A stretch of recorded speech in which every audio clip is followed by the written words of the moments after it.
राजपूत शब्द की उत्पत्ति संस्कृत के राजपुत्र से हुई थी।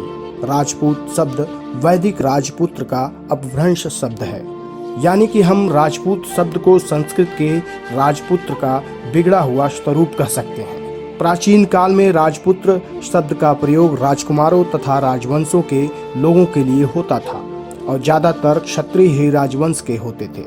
इसलिए राजपूत शब्द सामान्यतः क्षत्रियों के लिए प्रयुक्त होने लगा। महान इतिहासकार डॉक्टर ईश्वरी प्रसाद ने लिखा है, राजपूताना के कुछ राज्यों में साधारण बोलचाल में राजपूत शब्द का प्रयोग क्षत्रिय, सामंत या जागीरदार के पुत्रों को सूचित करने के लिए किया जाता है, लेकिन वास्तव में यह संस्कृत के राजपुत्र शब्द का विकृत स्वरूप है, जिसका अर्थ होता है राजवंश का।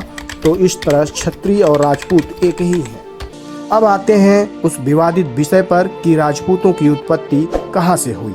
उससे पहले शौर्य टीवी को सब्सक्राइब कर लीजिए, जिससे देश के राजपूतों की शौर्य गाथा के बारे में जानकारी मिल सके। एक अंग्रेजी इतिहासकार जिसे कर्नल टॉड के नाम से जाना जाता है, इनकी थ्योरी ने राजपूतों की उत्पत्ति पर सवाल खड़े किए।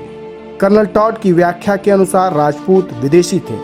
वैसे तो राजपूतों की उत्पत्ति पर कई मत हैं, लेकिन जिनमें कर्नल जेम्स टॉड द्वारा किए गए सिद्धांत के अनुसार राजपूतों की उत्पत्ति विदेशी मूल की थी। उनके अनुसार राजपूत कुषाण, शक, सीथियन, हूणों के वंशज थे। उनके अनुसार चूंकि राजपूत अग्नि की पूजा किया करते थे और यही कार्य कुषाण और शक भी करते थे, इसी कारण से उनकी उत्पत्ति शकों और कुषाणों से लगाई जाती थी।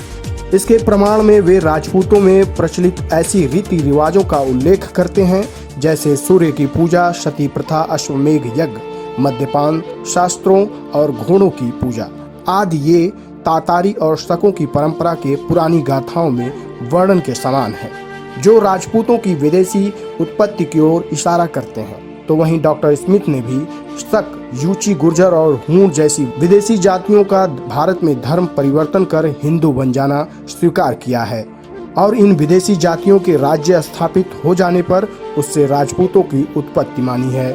इनके अनुसार बाद में राजपूतों ने अपनी प्रतिष्ठा बढ़ाने हेतु स्वयं को चंद्र या सूर्य वंशी कहना प्रारंभ किया।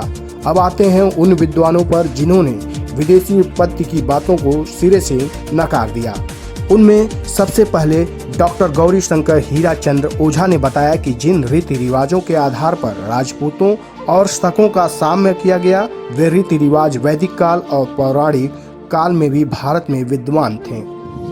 डॉक्टर ओझा ने अभिलेखों के आधार पर बताया कि मौर्य और नंद वंश के पतन के बाद भी 7वीं शताब्दी तक क्षत्रियों का अस्तित्व था। इसके साथ ही द्वितीय शताब्दी के राजा खारवेल के उदयगिरी लेख में कुंसब जाति के क्षत्रियों का उल्लेख है।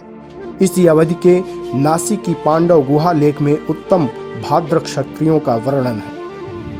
गिरिनार पर्वत लेख में यौधेयों को क्षत्रिय कहा गया है तथा 3री सदी के नागार्जुन कोंड लेख में इक्ष्वाकु वंशीय राजाओं का उल्लेख है। ओझा जी के इन प्रमाणों से यह स्पष्ट हो जाता है कि राजपूत की उत्पत्ति विदेशी नहीं है। अब इससे एक सवाल उत्पन्न होता है कि फिर कई विदेशी जातियां जो बाद में राजपूत कहलाएं, उनका निर्धारण कैसे होगा। डॉक्टर गौरी शंकर ओझा ने राजपूतों की उत्पत्ति संबंधी उपयुक्त देशी व विदेशी मतों में सामंजस्य स्थापित करते हुए कहा कि राजपूत वैदिक क्षत्रियों के वंशज थे और जिन विदेशी जातियों सीथियन, कुषाण, हूण आदि का भारतीयकरण हुआ, वे भी मध्य एशिया की आर्य जाति के ही वंशज थे। यह मत टॉड और वैद के विरोधी मतों में सामंजस्य कर देता है।